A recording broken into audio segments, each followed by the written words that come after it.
Ako nga pala si Japan. Samahan niyo ako dito sa buhay namin dito sa bansang Hapon.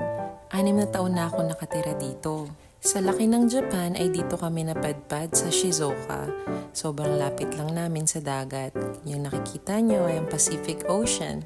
Ang una kong naging trabaho dito sa Japan ay ang pagtuturo sa English Conversation School.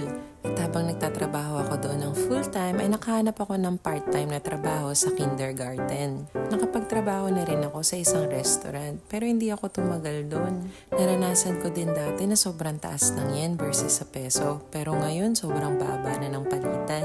Malaki ang kita dito sa Japan kung gagastusin mo ito sa Pilipinas. Pero kung dito ka lang talaga sa Japan gagastos, ay parehas lang din, sumasakto lang din ang pera mo. Isa sa mga na-enjoy kong hobby dito sa Japan ay ang paglalakad. Gustong gusto ko na talaga bumalik sa workout routine ko. Pero dahil kakapanganak ko pa lang ay iniingatan ko muna yung katawan ko. Sobrang peaceful ang neighborhood namin. Dahil lumaki tayo sa Pinas ay hindi ko maiwasan na makumpara yung Pilipinas at Japan. Isa sa mga naiisip kong kaibahan ay itong eskinita na ito. Kung sa Pilipinas ay meron na dito mga tumatambay.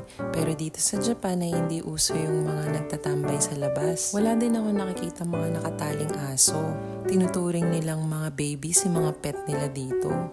Pero sa Pinas talagang bantay ang tawag kay bantay. Nung lumalaki ako ay merong mga kilalang eskinita na maraming aso at iniiwasan ko talaga yun kasi ayoko mahabol ng aso. Dito bawal ka makabili ng sasakyan kung wala kang sariling parking. Nakikita niyo dun sa sasakyan na to? Nasa loob talaga siya ng linya bago makarating dun sa daanan talaga ng tao. Ito kahit gaano kaliit tong daanan na ito ay nadadaanan pa rin ng sasakyan at sobrang aliwalas tignan, 'di ba?